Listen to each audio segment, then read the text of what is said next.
Hello friends, কেমন আছো সবাই? আশা করি সবাই ভালো আছো। আমি সংযুক্তা আবারও হাজির হয়েছে আরেকটি নতুন ব্লগ ভিডিও নিয়ে। সকাল সকাল চলে এসেছি ছাদে, আর এসেই দেখি এত সুন্দর লাল টুকটুকে দুটো গোলাপ দেখে মনটা তো পুরো ভরেই গেল। আর এই যে কয়েকদিন আগে এই কুলগুলো জোগাড় করেছি, আর সেগুলো এই যে ছাদে রোদ্রে দিতে এসেছি। ফুলগুলো শুকিয়ে তারপরে আচার তৈরি করব। আর এদিকে দেখি আমার পুদিনা গাছটা কতটা সুন্দর হয়েছে, আর নতুন নতুন ডাগা ছেড়েছে, এতটা সুন্দর দেখাচ্ছে কি বলবো। এই প্রথম আমাদের বাড়িতে এত সুন্দরভাবে পুদিনা গাছ হয়েছে। আর আগে যতবার লাগিয়েছি পুদিনা গাছগুলো সব মরে গেছে, খুব মন খারাপ লাগতো, গাছ বানাতে পারতাম না বলে। তো এখন রোদ্রে জামা কাপড় দিয়ে চলে এসেছি নিচে। এখন আমার সর্বপ্রথম কাজ হলো পুরো ঘরটা গোছানো। আর এদিকে আমার ছেলে দেখো কি আবদার নিয়ে এসেছে।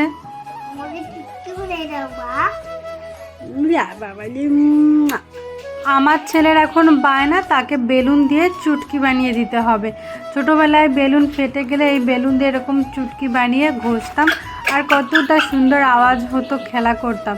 তো ছেলেকে একদিন দেখিয়েছি, এখন তারপর থেকে বেলুন ফেটে গেলেই এসে আমাকে চুটকি বানিয়ে দাও, চুটকি বানিয়ে দাও। হ্যাঁ, অনেকে হয়তো এই জিনিসটাকে খারাপভাবে নেবে, কিন্তু কি আর করব, ছেলের আবদার, সেটা তো রাখতেই হবে, তাই না? ওইটা বানাই দিচ্ছি, খুশি হয়েছ? হ্যাঁ, কতটা? প্রতিদিন সকালবেলা আমার ঘরের অবস্থা পুরো এরকম থাকে, এই গোছাতে আমার ঘন্টা দুয়েক পুরো সকালটাই ধরতে গেলে লেগে যায়। কিন্তু আজকে তুড়ি মেরে ঘরটা পুরো গুছিয়ে ফেলেছি। তোমরাও বাড়িতে ট্রাই করতে পারো, না হলে কিন্তু আমার দোষ নেই, আমি আগে থেকে বলে দিলাম।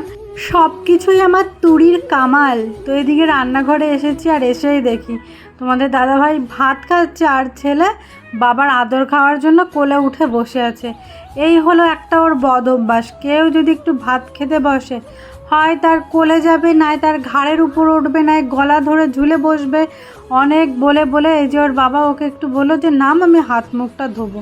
ও মা, এদিকে দেখতে দেখতে ওর বাবার ঘাড়ের উপর এই যে ঝুলে পড়েছে, আর হাত মুখটাও ধুতে দিচ্ছে না, তবলা বাজানো শুরু করে দিয়েছে। আর আমিও এই ফাঁকে ভিডিও করে নিয়েছি যে বড় হয়ে যখন বলবে যে ওর জন্য কি করেছি, আমরা তখন বলবো দেখ এই এত যন্ত্রণা সহ্য করেছি তোর জন্য। আমি একটু সুস্থভাবে কোনো দিন খেতে পারি না, আমি খেতে গেলেই ওরকম করে আমার সাথে, আর আমার ভীষণ যায় খেতে গিয়েই। আরেকটা কথা বলতে কি, আমি প্রায় দেখেছি কোনো বাড়ি যদি বাচ্চা থাকে, সেই বাড়ির মা একটু যে শান্তিমতো খাবে, সেই বাচ্চাটা কোনো সময়ের জন্য মাকে শান্তি করে খেতে দেয় না। কেন জানি না, এটা আমার সঙ্গে প্রায় হয়। আমার আশেপাশে বাড়ির পাশে যত মানুষ আছে তাদের সাথে এই কাণ্ডটা ঘটে গেছে। তো তোমাদেরও কি এরকম হয়? অবশ্যই কমেন্ট করে বলো তো। আর কেন হয় সেটা যদি জেনে থাকো সেটাও বলো। তো আজ হঠাৎ ইচ্ছে ছিল যে কেক বানাবো। তো আজ পর্যন্ত আমি কেক কোনো দিন বানাইনি, আজই ফার্স্ট কেক বানানো।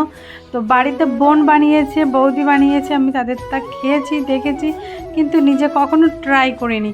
তো বাড়িতে সব কিছু আনা ছিল, যেহেতু বোন কেক বানাতো, তো ভাবলাম আমিও এবার একটু ট্রাই করি।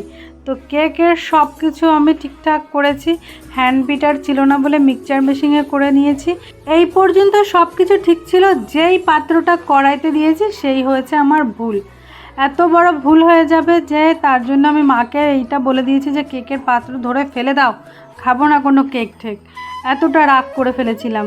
বোনকে যেভাবে বানাতে দেখেছি বা ভিডিওতে যেভাবে দেখেছি যে কড়াইয়ের উপর বালি বা লবণ গরম করে স্ট্যান্ড বসিয়ে কেকের পাত্রটা বসাতে হয় আর ঢাকা দিয়ে দিতে হয়, কিন্তু আমি স্ট্যান্ড বসিয়েছি ঠিকই, স্ট্যান্ডটা ছিল অনেকটা উঁচু করা। আমার অতটা মাথায় আসেনি যে স্ট্যান্ডটা নিচু করতে হবে। যেহেতু স্ট্যান্ডের জন্য পাত্রটাও অনেকটা উঁচুতে ছিল, বালির গরমটা সহজে পাত্রটার গায়ে লাগছিল না, তাই কেকটা হচ্ছিল না। 45 মিনিটের জায়গায় 1 ঘন্টা 20 মিনিট হয়ে গেছে, তবু আমার কেক হচ্ছে না। তাই দেখে আমি রাগ হয়ে বসেছিলাম। আর মা এদিকে আমার রাগ দেখে বৌদিকে ডাক দিয়েছে। বৌদি এসে শেষমেশ দেখে এতক্ষণে হয়নি, তখন ওই স্ট্যান্ডটা সরিয়ে ডাইরেক্ট পাত্রটা বালির উপরে রেখে দিয়েছে। তারপর 30 মিনিট যেতে না যেতে কেকটা পুরো ফুলে উঠেছে আর এতটা সফটভাবে হয়ে গেছে। সত্যি এতটা যে বোকামো হয়ে যাব আমি বুঝতেই পারিনি নিজে কখনো। এত কিছু রান্না করি, সব কিছু পারফেক্ট হয়ে যায়, কিন্তু এইখানে এত বড় একটা ভুল করে বসবো কোনো দিন বুঝতেই পারিনি। মানুষ তো ভুল থেকেই শেখে, তাই না? আমারও হয়তো আজকে এটা একটা শিক্ষা ছিল। প্রথমেই আমি ভয়ে ভয়ে ছিলাম যে কেকটা আদৌ বানাতে পারবো কি না, তাই সব উপকরণগুলো আমি অল্প অল্প করে নিয়েছিলাম। কিন্তু কেকটা খেতে খুবই অসাধারণ ছিল, যেমন টেস্টি ছিল তেমন স্পঞ্জি হয়েছে।